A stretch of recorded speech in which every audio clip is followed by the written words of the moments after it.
Bonsoir à toutes et à tous, bonsoir à tous les suiveurs et à tous les inconditionnels de Grégoire Omnichos. C'est ce qu'on aime. On a assisté à une très belle soirée de Ligue des Champions. Pour moi, c'est l'une des meilleures, ou bien la meilleure soirée de Ligue des Champions du mois seetaan. Parce que c'est un moment historique.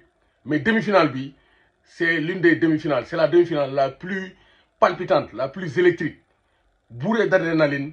Non, vraiment, c'était le très haut niveau. Donc vraiment, les deux équipes ont montré un très très haut niveau. Chaque équipe avec ses forces et ses faiblesses. Et au finish, c'est l'Inter national, les Nerazzurri, qui décroche une finale en Ligue des Champions 2 ans après avoir perdu la finale face à City de Guardiola, 1-0 avec un but de Rodri. C'est l'Inter, le même Inter qui se qualifie, parce que ce sont les mêmes joueurs. C'est le même Inter qui se qualifie en finale face à un Barça enthousiaste, ambitieux, mais qui a buté sur un mur l'Inter Milan. Parce que l'Inter n'a pas fait que défendre, il marque des buts. Donc, je pense que le match, donc, débrief. Donc, débrief, donc, comme match allait balare, l'Inter a eu sa mi-temps. Premier mi-temps, les mêmes actions. L'Inter marque 2 buts. Nous, le Barça est cuit. Le Barça, comme à l'aller, il déclenche. Quand le Barça accélère, avec Lamine Yamal, etc., donc ça fait mouche. Olmo marque, Eric Garcia marque. Ensuite, dans le temps additionnel, Rafinha marque. On se dit que c'est fini. Rafinha marque le but de la victoire. Ballon d'or, 13e but en 4 matchs de Ligue des Champions. C'est fini. Le Barça de Hansi Flick est inarrêtable. Lamine Yamal va jouer sa première finale de Ligue des Champions. Mais c'est ça à compter sur le vétéran. Gaïnan Magla Magoul. Waxtu yàqu la mu ngi def lu ndaw li mënul mooy c'est Acerbi, le vétéran italien, patron de la défense, qui marque sur une passe de Denzel Dumfries.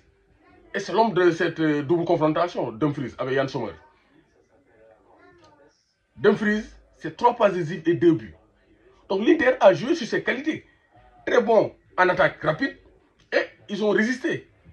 Même si face au Barça, on ne peut pas ne pas encaisser. C'est impossible. Parce que quand le Barça accélère, dans la seconde période, le Barça a accéléré. Def 200 à l'heure, l'Inter encaisse 3 buts.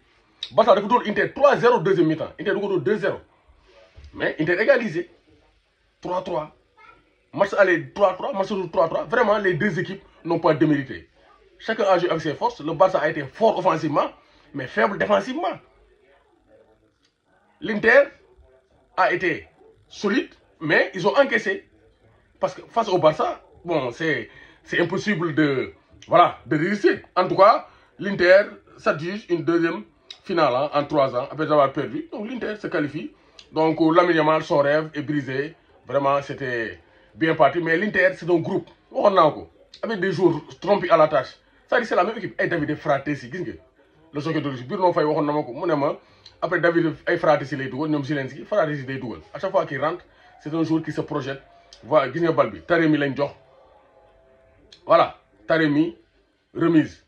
Il a fait une très bonne rentrée, l'attaquant iranien, avec son gabarit, attaquant de fixation. Il a bien conservé la balle et a attendu la remontée des pistons et des milieux de terrain. Il a fait une bonne rentrée avec la sortie de Lautaro Martin qui n'est pas à 100%. Après, Moutayel Fratesi, Koubarsi, Fente, Moukach. Après, du pied gauche, Mouraï, qui dit Wojciech Szczesny. Donc l'Inter, vraiment, n'a pas démérité. Au bout des 2 matchs, ça me rappelle Inter Mourinho. La résistance, la résilience. Chelsea face au Barça de Guardiola. Parce que face au Barça, il faut être résilient. Il faut avoir des qualités humaines, c'est-à-dire le don de soi, le don de souffrir ensemble, la solidarité et aussi la létalité. Être clinique devant le but, ne pas rater ses occasions. Et l'Inter a réuni toutes ses qualités pour s'imposer face au Barça. Sinon, face au Barça, c'est injouable.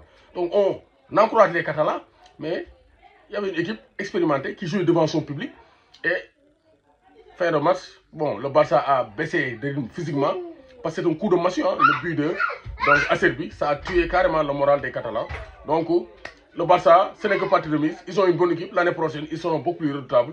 Et l'Inter, on ne peut pas dire que l'Inter a usurpé sa finale. L'Inter mérite carrément sa finale. Et David Fratesi est l'homme de cette finale. Il a marqué. Mais Yann Sommer a été excellent. Donc la défense, voilà, les projections. Thuram, le don de soi, vraiment, il a tenu physiquement. Côté Barça, Lamine Yamal, comme d'habitude, mais il n'a pas été en réussite sur ses tirs. Il a eu beaucoup d'occasions, mais il a fait face à un grand Yann Sommer. C'est comme ça. Des fois, il y a le manque de chance. Donc vraiment, donc le Barça n'a pas démérité, mais face, il fallait un vainqueur et c'est l'Inter Milan. Félicitations aux Interistes, Inter de Madrid. Xam naa waa Real Madrid kontaan nañ. ñoom Bouba vraiment waa Real yëpp ñoom Abdinho Luka Modric ñoom Abdoulaye Thioye gars yi kontaan nañ mais ñoom waa Barça ñoom Ndiaye Fura Demba Ndaw Ñaa Lamine Araujo docteur Kourma Massa Thiono vraiment Massa Thiono waa Barça ñoom Idi voilà Massa Thiono